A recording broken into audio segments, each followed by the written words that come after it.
Da ima, na primjer, lepe noge kao moja bivša žena. Koja? Imaš ih dve. Tako je. Druga.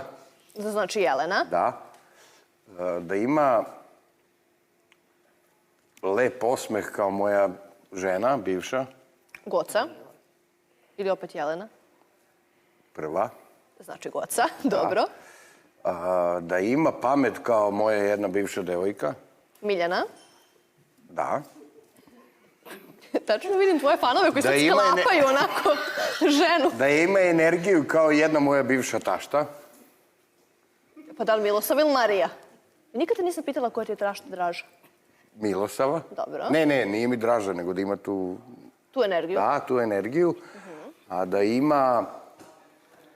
Po 10 žena da skrpiš. Da ima srce kao jedna moja bivša tašta.